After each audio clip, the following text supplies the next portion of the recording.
Sometimes, when the air in the distance is thick with water and light reaches it from the correct angle, something spectacular happens.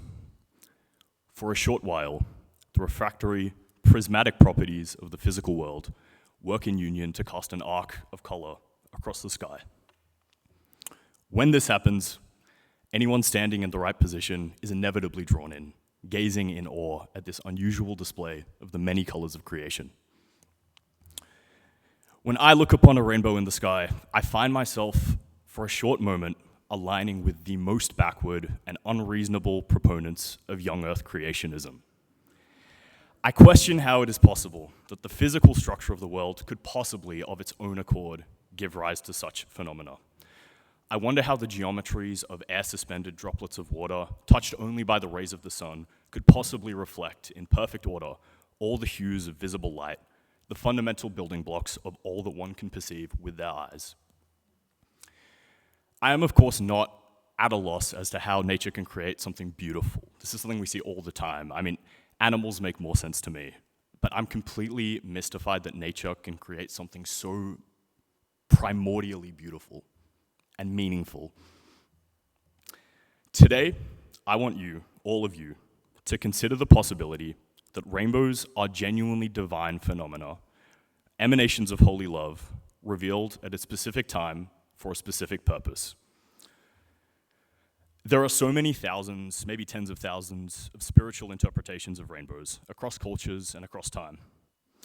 I think most of them anthropomorphize or objectify what a rainbow actually is. In a lot of forms of belief, the rainbow is the body of a creator god or some lesser being. In a lot of other cultures, it's a bridge from earth to the heavens.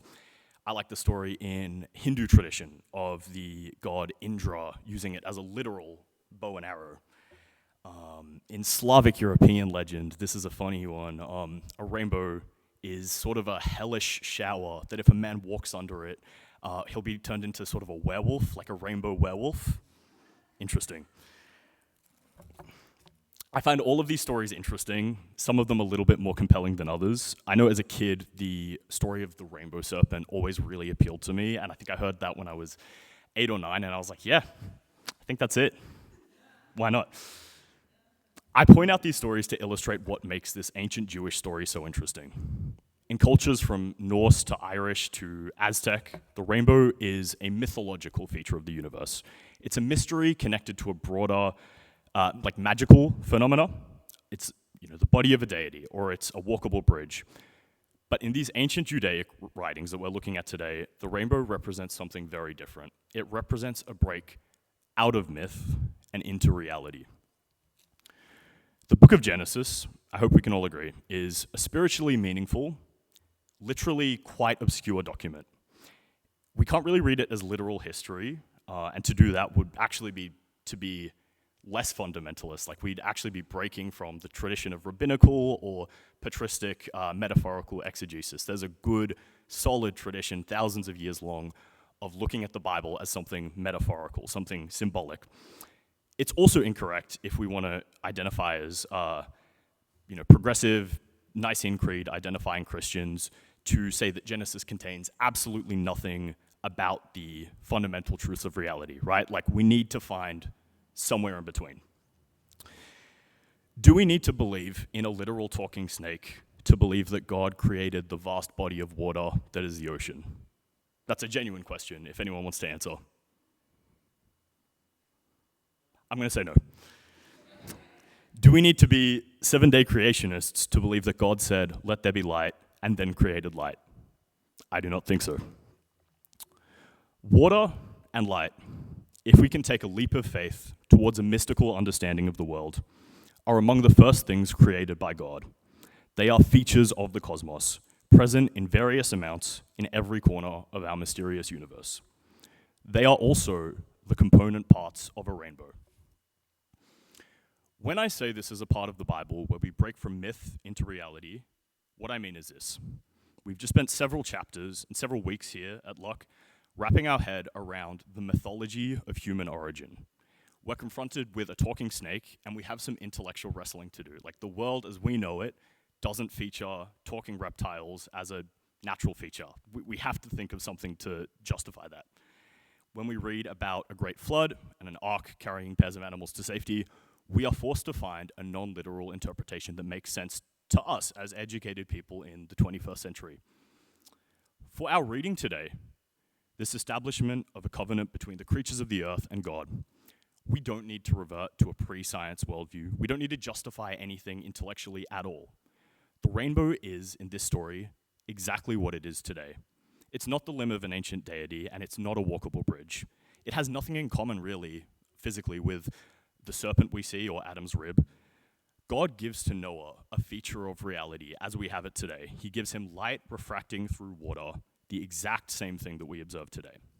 And if we can stretch our rationalist, world-weary interpretations of reality enough to believe that our God can create oceans and light, can we also for a short moment believe that our God could manipulate them in a perfect way? Can we believe that every now and then, the God who created a vast expanse of celestial bodies might for a second want to show us something beautiful? Telling you that I think rainbows are pretty is probably not intellectual fodder enough for this very clever luck crowd, so I would like to go a step further. When I say I want you to believe in the supernatural reality of rainbows, what I really want is for you to believe in a God that wants to show you something. And when I say wants to show you something, I mean you specifically, whoever you are. There is something so heart-wrenching and so beautifully tragic in the character of God in this early part of the Old Testament. In a lot of deconstruction-aligned faith circles, we veer a little bit too far into Marcionism sometimes, which is an ancient heresy, and it's a rejection of the God of the Old Testament, seeing him as, I guess, a power-mad, vengeful, abusive father figure. That's a very common reading, and there are places in the Bible where it's hard not to think that way. But there is something about this commitment and recommitment of this very old God to this silly group of creatures called humans that I find it impossible not to be compelled by. Pagan religions of the ancient world are rife with angry gods, spiteful and jealous, prone to immense cruelty, disproportionate to the perceived ills of humanity. They're almost all archetypes or stock characters a lot of the time, to be used in plays, in ancient Greek literature, that sort of thing. And they're usually not subject to change in the way that the God that we see here is, right? None of them grieve in the way that this Old Testament God does. None of them regret the depth of the suffering that they cause. We have here a God, all-powerful and all-knowing, who somehow is able to be surprised at God's own actions and is able to change God's own mind. I regard this as maybe the strangest and most beautiful of the divine mysteries. We have here a God who one moment uses the waters of the earth as a tool for mass destruction, right? A God who uses creation against creation in a moment of fury and then uses water again to create the rainbow in the sky as a reminder not only to us humans who wrong again and again, and we all know this, but to God, of God's renewed relationship with us.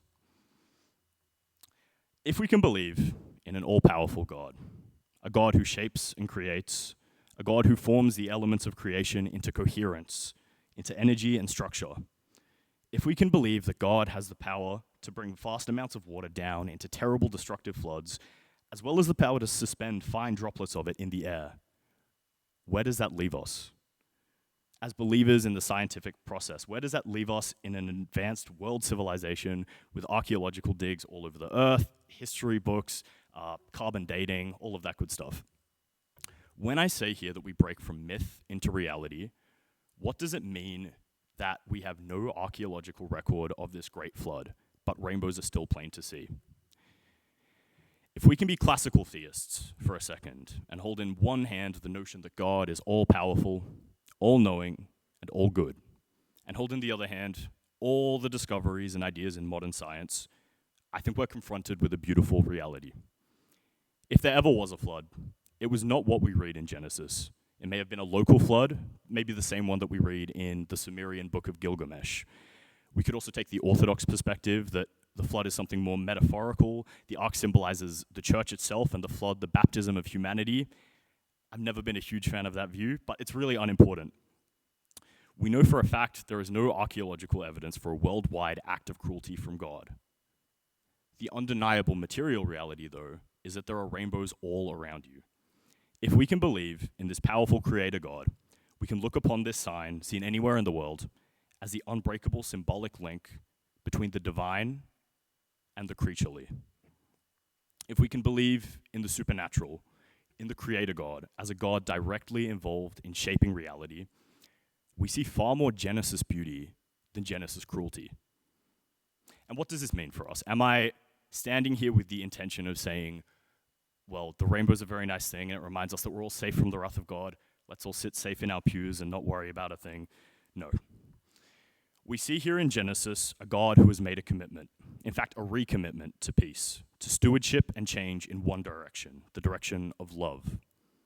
What do we do with this? Where does a belief in supernatural signs actually get us? What do we do with this? God is God, and this promise of love has been kept and will be kept for eternity. If we commit against another, even the gravest wrong, we need have no fear of being struck down in that Old Testament way, cruelly punished by the hand of God. We are not God. We lack the supernatural, eternal resolve that God has, and Christian believers, outspoken adherents to the message of love that this rainbow of Noah represents, continue to kill in the name of Christ every single day. There are millions of people in this world who live in constant fear of an unjust and painful death, not by the hand of heaven, not by global flooding or the smiting of cities, but by the sadistic hand of empire. I'm quite certain that every one of us here has at one time vowed steadfast to change something about their everyday condition. To eat healthier, or to run more, to replace social media with reading, to wake up early and use less plastic. I'm also certain that this human resolve that we possess, this urge to change for the better, usually is never perfectly fulfilled. We all mess up.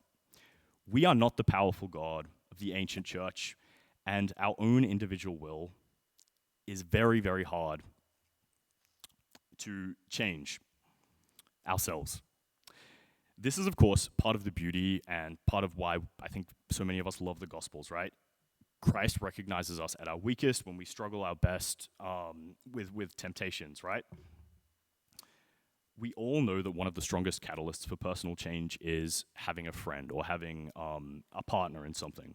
Even better are 2 friends or 5 or 20 or 100. I can't think of any higher numbers, but if anyone wants to shout one out, higher than 100?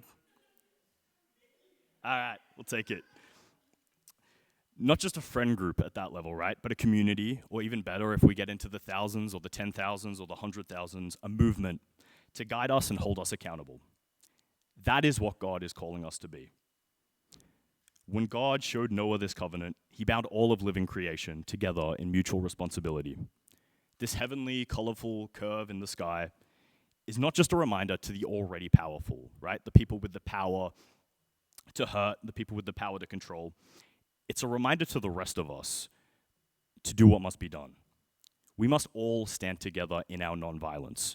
Where God, impossible and powerful, only needed to change God's heart once, we must do it every single day. Greed and cruelty, present in every single one of us to some extent, must be ridiculed and rejected.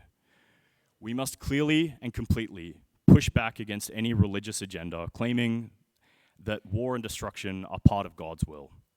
God has made his will for this world very clear, as in our reading today. These things we despise, the death of children and the starvation that plagues whole nations, the toil of the many to feed the appetites of the few, we despise rightly, for these are not things of God. These are not rainbows. These things belong to the powers and principalities, to the power of death, which has dominion over this world. And as Paul tells us, the last enemy to be destroyed is death. Earlier on, I spoke about the myth of Indra, the Hindu god whose weapon of archery was the rainbow itself. The bow in our sky is God's anger put to rest. It's time for all of us to follow suit, to lay down our swords, to bury our guns, and to shelter our orphans. We work together in pursuit of one goal, to bring about one reality that I think is perfectly summarized in a poem by Robert Browning. God's in his heaven, all's right with the world.